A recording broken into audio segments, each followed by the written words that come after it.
Bienvenue au cœur de l'histoire. Je suis Virginie Giraud. Les historiens de l'art disent de Rodin qu'il est le plus moderne des anciens et le plus ancien des modernes.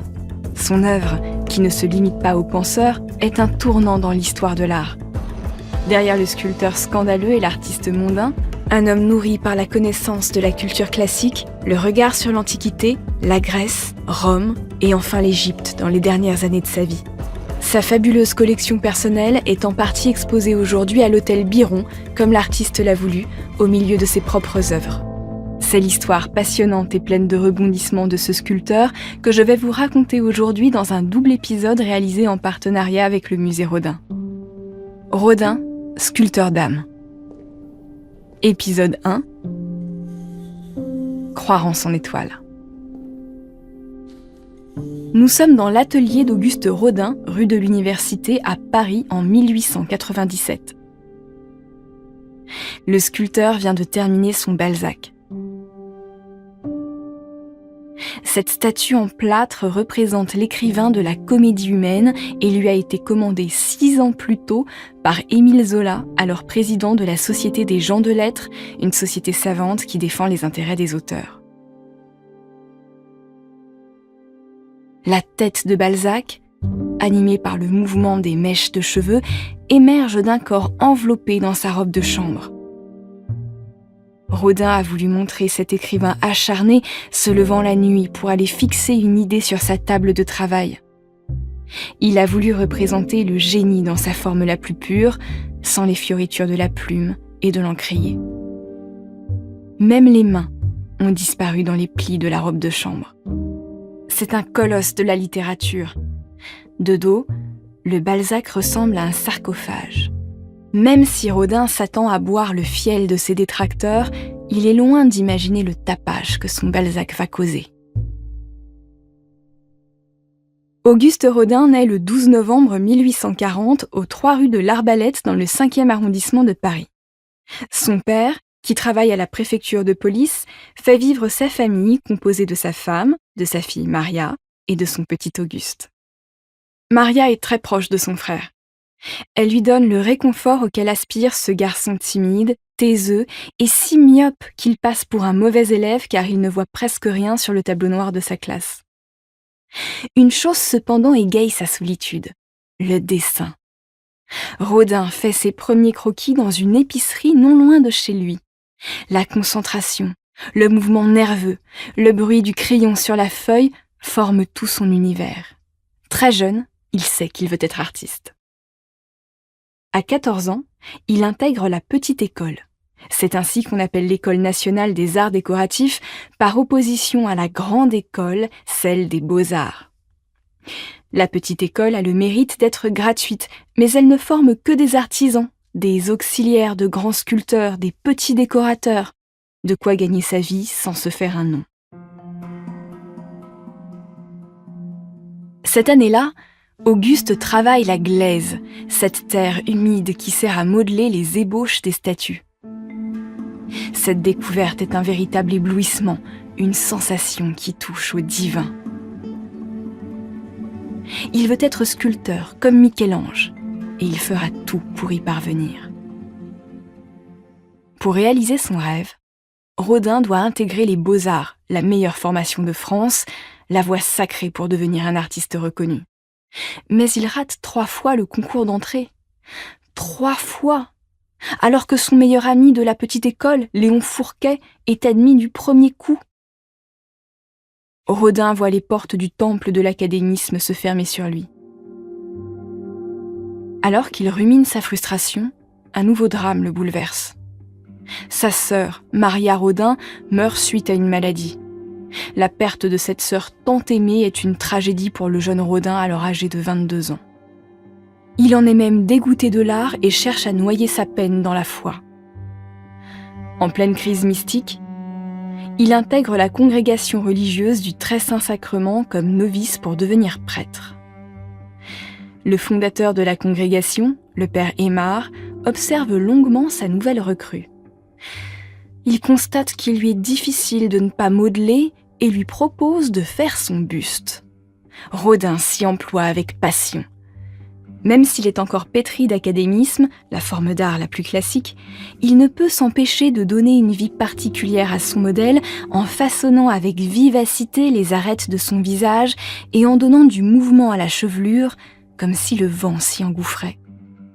Le buste du père Aymar est saisissant de vie, mais n'obtient pas le résultat escompté.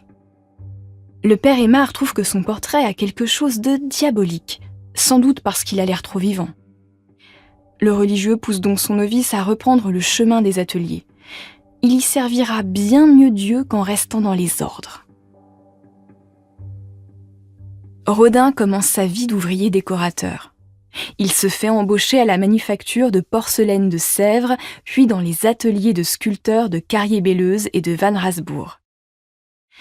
La plupart du temps, il intervient pour sculpter des décors sur des chantiers immobiliers. Il participe au bas-relief de la façade du Théâtre des Gobelins, sculpte d'Alembert pour une niche de l'Hôtel de Ville de Paris, ou donne forme à une allégorie de la science sur la façade du Palais des Académies de Bruxelles. Mais jamais son nom n'apparaît sur ses œuvres. Il est la petite main des autres et non le génie créateur. Enfin le jour, parce que la nuit, dans son atelier, il fait du Rodin. Chaque soir, il s'use les doigts et la santé dans la terre. Cette terre glaise qu'il faut maintenir toujours humide avec des draps mouillés, cette matière qui lui glace les mains en hiver et donne une couleur bistrée à sa peau. Il y a aussi le marbre que l'on sculpte en enlevant de la matière pour obtenir la forme désirée. Le frottement du ciseau forme un nuage de poussière marmoréenne que Rodin respire. Ces fragments volatiles lui assèchent la gorge, mais ce qui compte alors, ce n'est pas la souffrance physique, mais la nécessité de donner vie à la matière. Pour l'y aider, l'artiste a besoin de modèles. Il fait venir dans son atelier une jeune couturière de 20 ans, Rose Beuret.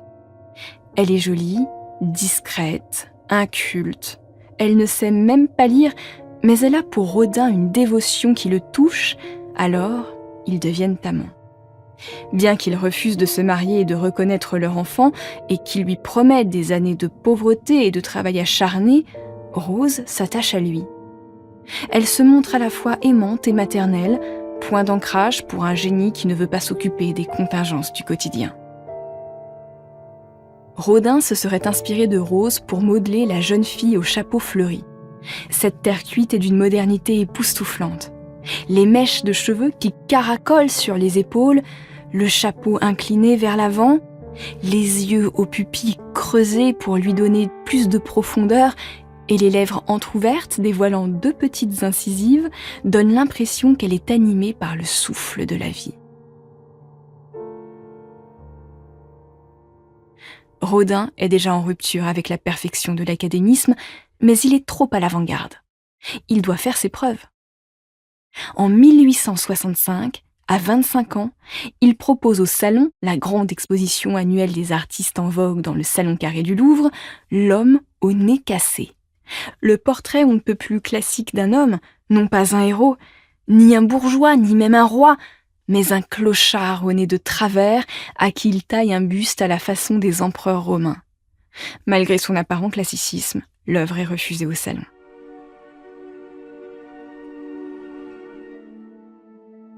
Dix ans plus tard, en 1875, Rodin, qui croit toujours en son talent, s'offre enfin un voyage en Italie pour aller nourrir son art et observer les techniques de ses prédécesseurs.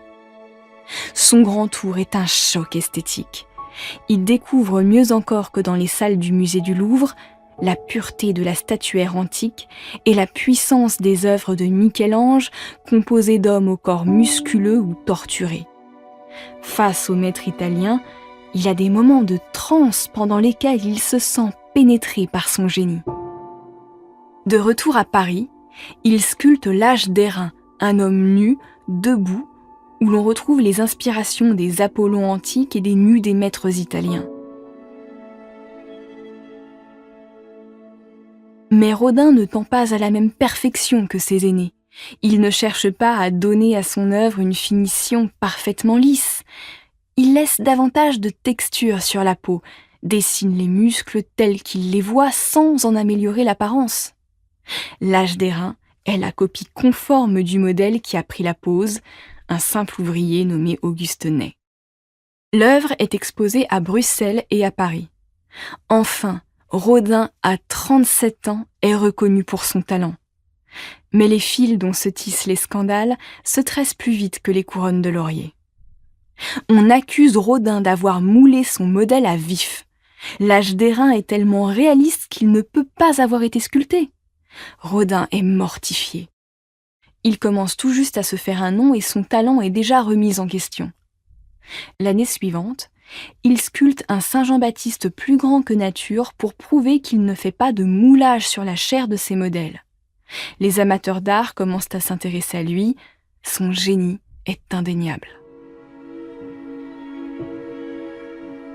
En 1880, l'État lui achète l'Âge d'airain. Rodin entre alors au panthéon des artistes en vogue.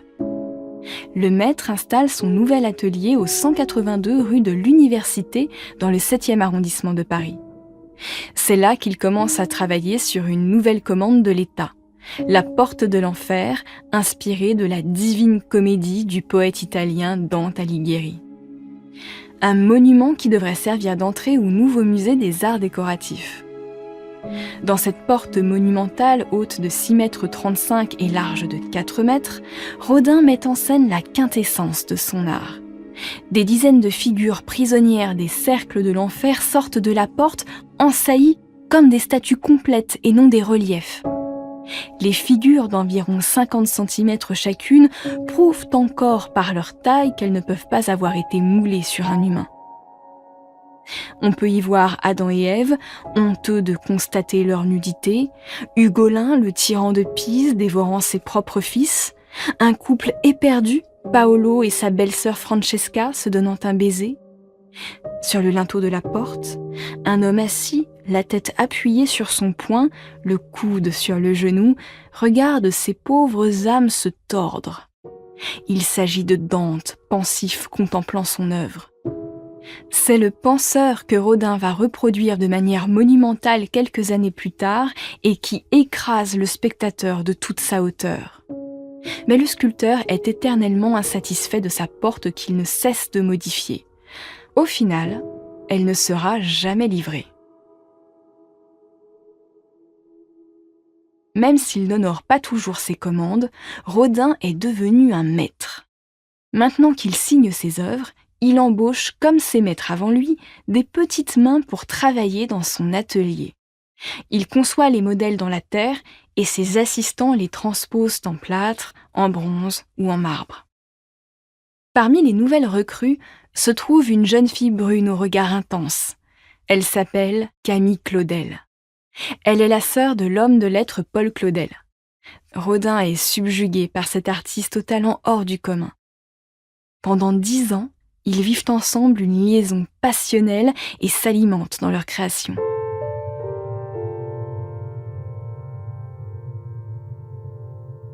Dans les années 1880-1890, Rodin sculpte ses œuvres les plus sensuelles. Ses couples, comme l'éternel printemps, s'enlacent dans des positions complexes. Ils semblent au bord de l'extase. Mais ces scandales font aussi de lui un artiste recherché pour sa modernité. C'est pour ces raisons que la ville de Calais lui passe une commande. Une sculpture qui représenterait un épisode de la guerre de 100 ans où des bourgeois de Calais se sont rendus aux Anglais qui les assiégeaient pour sauver leur ville. Rodin peut désormais faire ses preuves dans la sculpture d'histoire comme les plus grands maîtres. Il dessine un premier projet où, conformément à la commande, ces personnages héroïques marchent vers leurs oppresseurs, la tête haute, avec un certain panache, bien qu'ils avancent vers la mort. Le projet plaît immédiatement à la mairie de Calais. Rodin s'étonne. Ne pas faire scandale ? Voilà qui est inhabituel pour lui. Il se rend compte que faire une œuvre consensuelle ne l'intéresse pas. Alors, il retravaille son projet. Ces bourgeois de Calais vont faire sensation. Cette fois, il en est certain.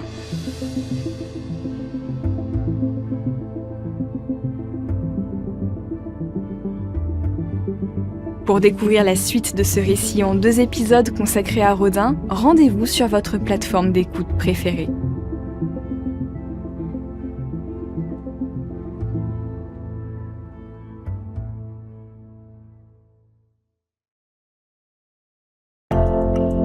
Bienvenue au cœur de l'histoire. Je suis Virginie Giraud. Dans l'épisode précédent consacré à Rodin, le sculpteur convaincu de son talent s'est acharné 35 ans avant de devenir un artiste reconnu. Mais chacune de ses œuvres fait scandale. Rêvant de nouveautés, la ville de Calais lui commande un groupe statuaire qui représenterait un épisode de son histoire. Mais Rodin, insatisfait de sa première proposition trop consensuelle, retravaille son projet. Le résultat final n'a rien à voir avec ce que la mairie de Calais souhaitait. Épisode 2. Inspirations antiques. En 1895, Rodin livre la version finale de son œuvre Les Bourgeois de Calais. Et c'est un scandale. Elle ne correspond pas du tout à ce qui était prévu. Où sont les Calaisiens héroïques qui se sont sacrifiés en se rendant aux Anglais ? À leur place, le public découvre un groupe d'hommes en marche vers la mort, pris dans des cordes qui les réduisent à l'état de prisonniers, les visages défaits par la peur, les yeux baissés. Ce ne sont plus des héros, mais de simples hommes beaucoup trop humains. Rodin a rendu leur détresse tangible. Mais l'artiste se moque de la polémique. Dans son atelier de la rue de l'Université, il travaille à un autre projet depuis quelques années. 4 ans plus tôt, en 1891, Émile Zola, le président de la Société des gens de lettres, lui a commandé une statue de Balzac. Rodin a beau retourner le projet dans son esprit, sculpter des dizaines de fois le visage de l'auteur de la comédie humaine dans la terre, il n'arrive pas à trouver son Balzac. Le sculpteur s'évade en Touraine où l'écrivain est né pour s'imprégner des paysages de sa jeunesse. Il tombe sur un paysan qui lui ressemble.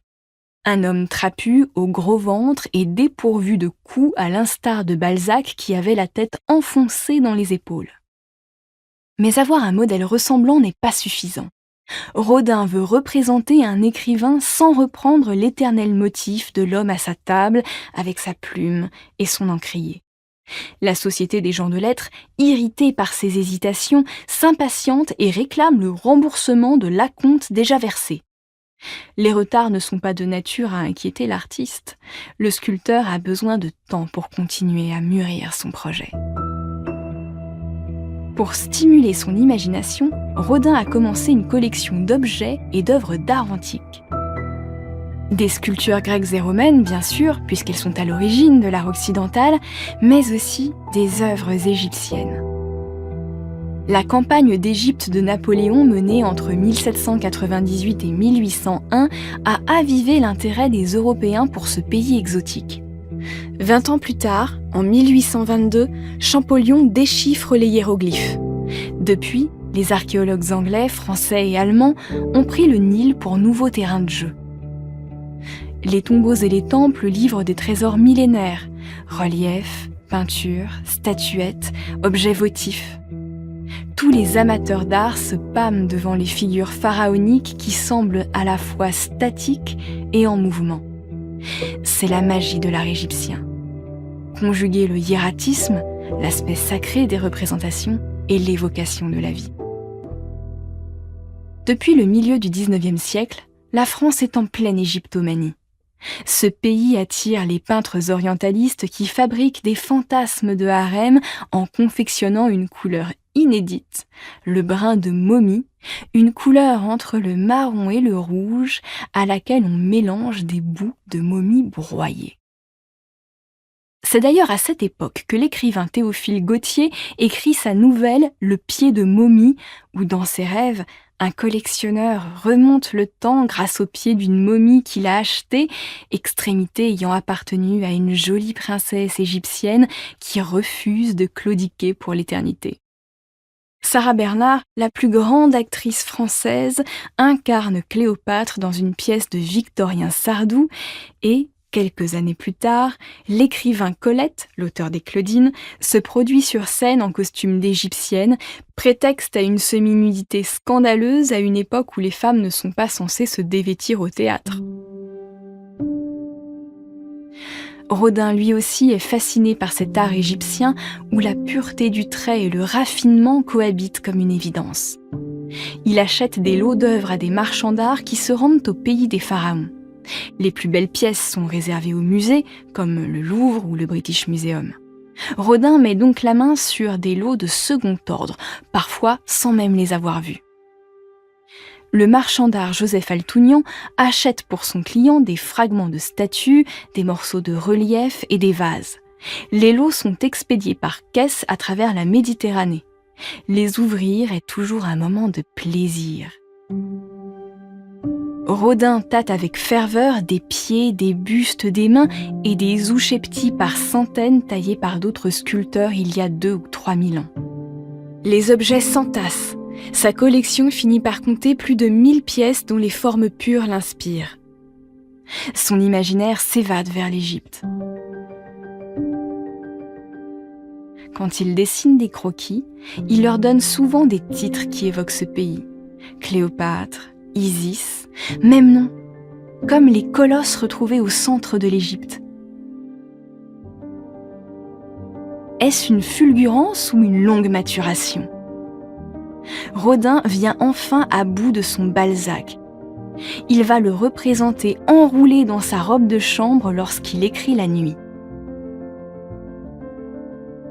L'auteur devient un colosse dont la tête émerge d'un corps flou. La tête énorme qui pense, qui crée sur un corps abstrait. De face, il ressemble à un monolithe. De dos, il a quelque chose d'un sarcophage égyptien.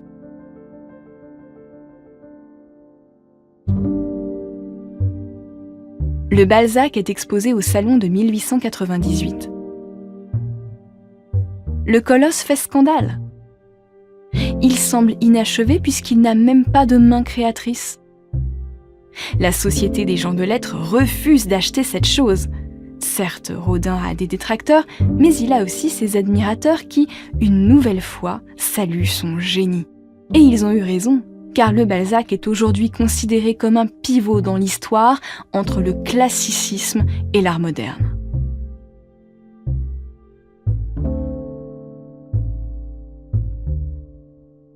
Plusieurs personnes, parmi lesquelles des amateurs d'art et des politiques, lancent une souscription pour acheter le Balzac au moment où l'affaire Dreyfus commence à cliver le pays.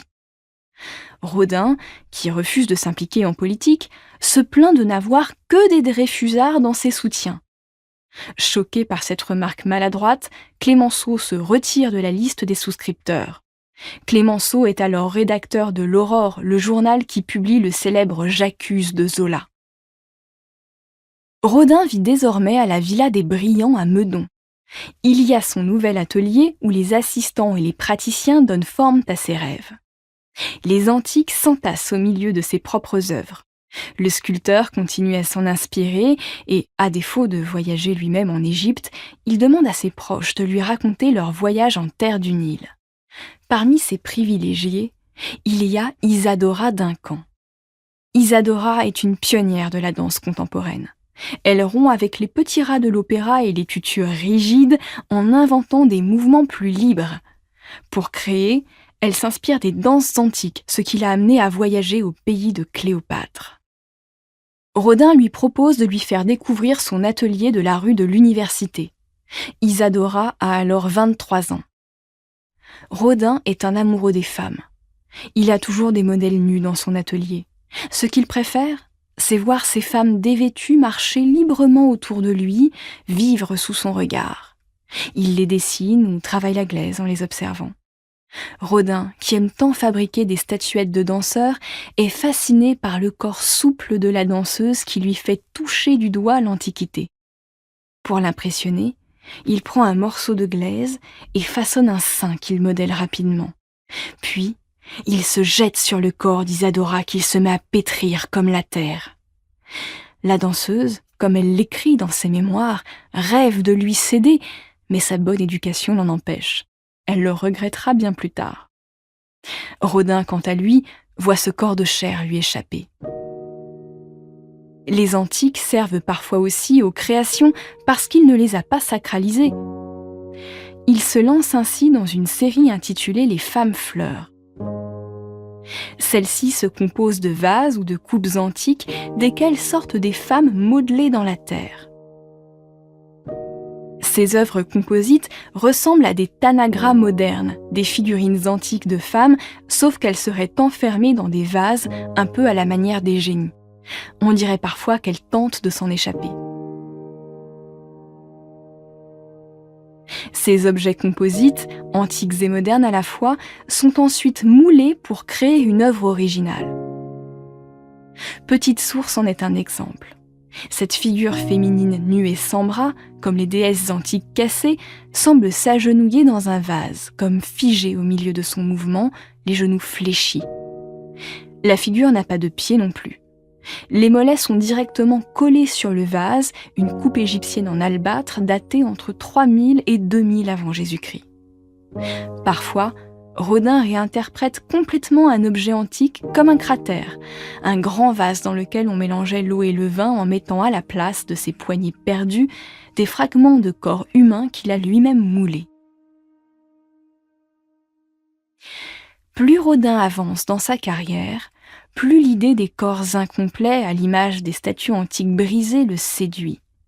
Il retravaille notamment l'une des figures de sa porte de l'enfer qui reste depuis 20 ans un vivier de personnages qu'il reprend à l'envi. Son buste de jeune femme cambrée n'est plus qu'un torse de femme sans tête, les bras sont coupés après les épaules et les jambes le sont en haut des cuisses. Le buste est projeté en avant si bien que la pointe des seins est presque orientée vers le haut et les reins sont exagérément cambrés. L'ensemble apparaît tout en tension, mince et tonique. La ressemblance avec les Vénus antiques cassées est frappante, sauf que leur mollesse sensuelle a été remplacée par une impression de mouvement sec. Rodin n'a pas axé son travail sur le contrapposto classique des statues gréco-romaines, cette opposition de la ligne des épaules et de la ligne du bassin qui donne une impression de déhanché.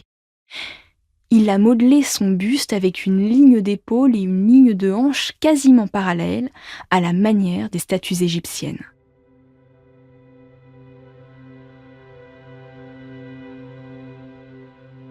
En 1900, Rodin accueille dans son atelier une nouvelle jeune sculptrice. Cette Allemande se nomme Clara Westhoff. Après avoir achevé sa formation, elle fait aussi le voyage en Égypte que Rodin n'a jamais fait et lui raconte ce qu'elle a vu.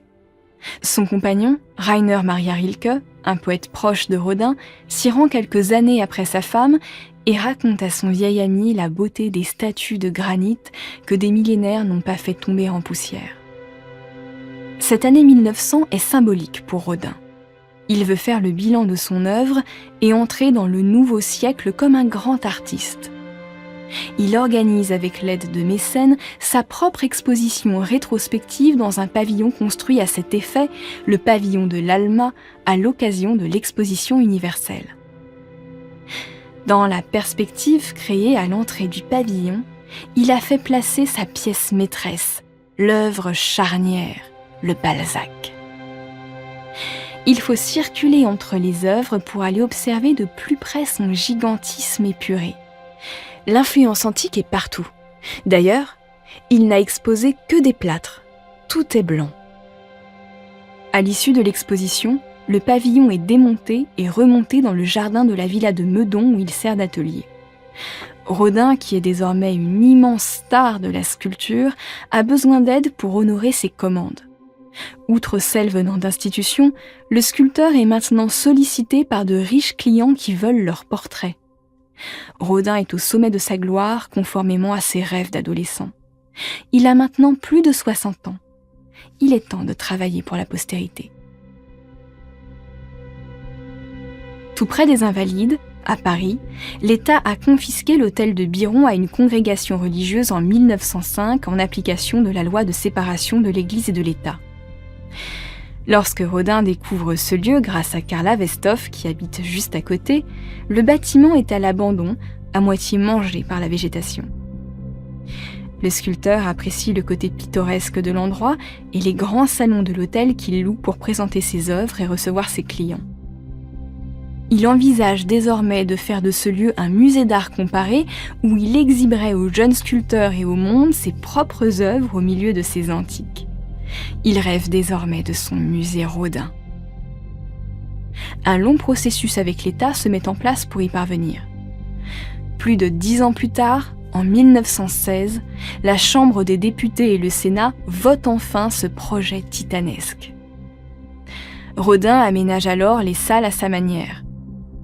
Les caisses de transport de ces statues sont retournées et servent de socle à l'une des œuvres autour desquelles s'entassent des objets de sa collection.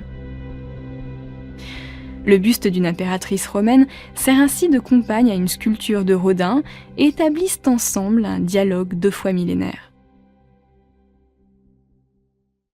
En 1917, Rodin est à bout de souffle, usé par une vie de labeur et de gloire. Il consent enfin à épouser Rose Beuret après 53 ans de vie commune.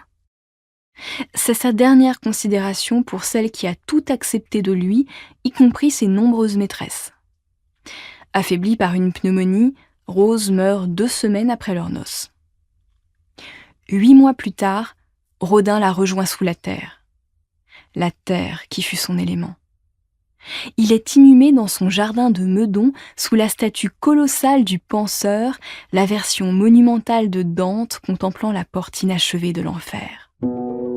À Paris, le premier conservateur du musée Rodin organise les extérieurs de l'établissement pour rendre hommage à l'œuvre du maître. Il place la porte de l'enfer, coulée en bronze pour la première fois, à une extrémité du jardin.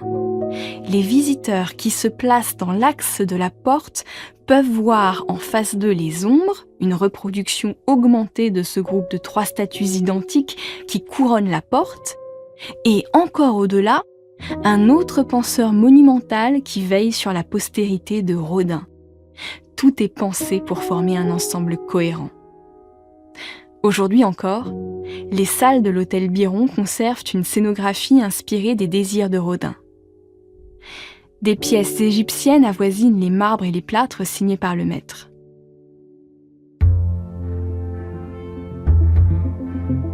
C'est la fin de ce récit en 2 parties consacré à Rodin et réalisé en partenariat avec le musée Rodin. Merci de l'avoir écouté. Abonnez-vous au Cœur de l'Histoire sur votre plateforme d'écoute préférée pour ne manquer aucun épisode et suivez-nous sur Twitter, Instagram et TikTok pour avoir accès à des contenus inédits. Au Cœur de l'Histoire est un podcast original Europe 1 Studio produit par Adèle Imbert.